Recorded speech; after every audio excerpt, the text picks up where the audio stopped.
Prediksi ya? Prediksi. Gimana? Gua gini. Indonesia yang sekarang nih itu jangan disamain sama Indonesia yang ketika kita kalah di Basra International Stadium.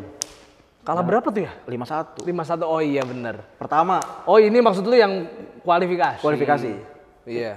Jangan samakan skuad Indonesia sekarang dengan Indonesia yang dulu ketika kita kalah 5-1 di Basra International Stadium. Waktu itu mana udah capek, perjalanan jauh, kita main di itu neraka loh. Basra International itu neraka loh itu. Itu tiket udah sold out. Jadi ya timnas bener-bener apa namanya? Udah kalah segalanya di saat itu gitu ya. Di leg kedua tanggal 6 nanti di GBK, gue yakin animo supporter akan tinggi gitu. GBK full, squad sekarang juga udah lebih bagus. Ada J.I. Jazz, ada Nathan, Betul. ada Justin Hapner, Rafael Strike, ada siapa lagi? Ada Martin Paes misalnya dia udah bisa main gitu. Ini akan suatu hal yang kekuatan baru timnas yang menurut gue ya menang lah kita bisa gitu lawan Irak di GBK gitu. Apalagi Sintayong punya sejarah nggak pernah kalah kalau main di Indonesia gitu. Betul ya. Jadi round 3 sudah di depan mata. Mudah-mudahan ini nggak disia-siakan lah. Apalagi kan selain round 3 bonusnya adalah bukan bonus sebetulnya. Kalau lolos ke round 3 otomatis lolos juga Piala Asia ya. Yes. Nah itu. Lolos Piala Asia. Setelah lawan Irak kita akan ketemu Filipina. Level kita udah jauh lah di atas Filipina. Kita udah ketemu Korea, kita udah ketemu Jepang, udah ketemu Australia. Ya Filipina aja mah di GBK bisa lah 3-0. Yakin Optimis banget men. Tapi kalau gue juga yakin sih kalau 2-0 3-0 mah kita bisa lah ya. Bisa. Nah itu dia intinya. Tapi kalau balik lagi ke pembinaan grassroots, ini harusnya jangan dilupakan lah ya. Betul.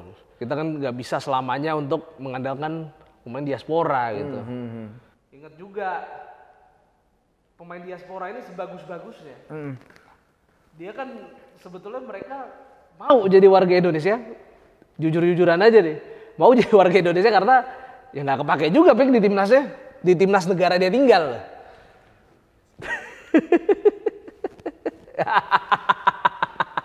Takut deh. Tapi gini. Naturalisasi itu jalan pintas ya.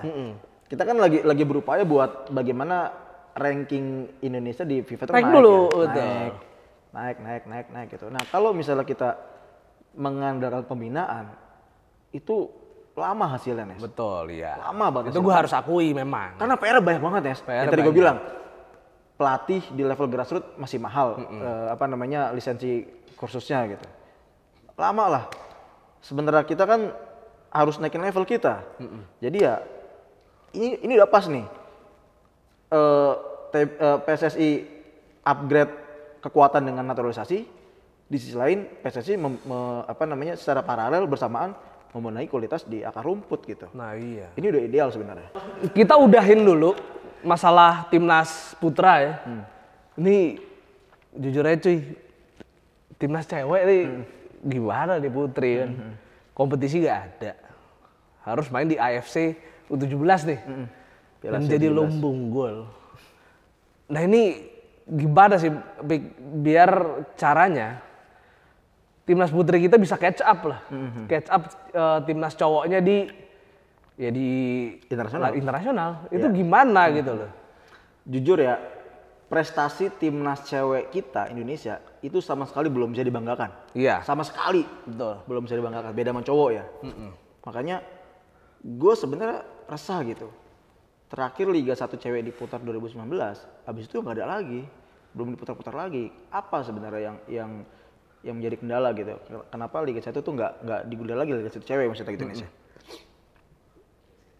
Waktu itu ada kesempatan buat jurnalis nanya ke Pak Erik soal itu. Tapi jawaban Pak Erik apa?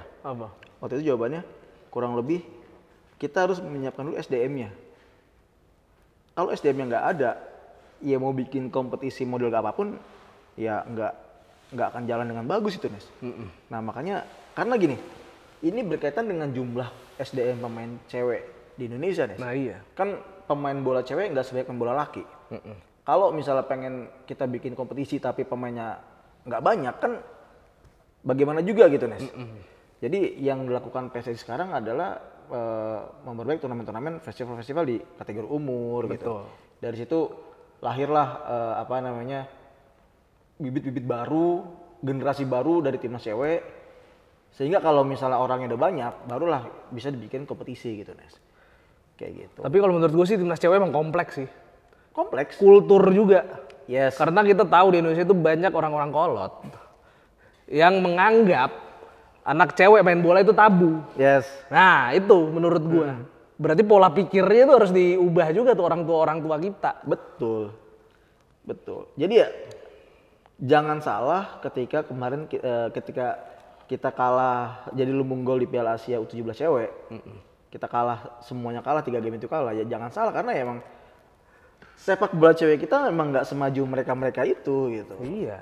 Gitu. Jadi ya pertama kita harus memperbanyak SDM pemainnya. Setelah banyak kita bikin kompetisi. Setelah itu baru kita bisa bicara di level internasional, Nes. Kayak gitu.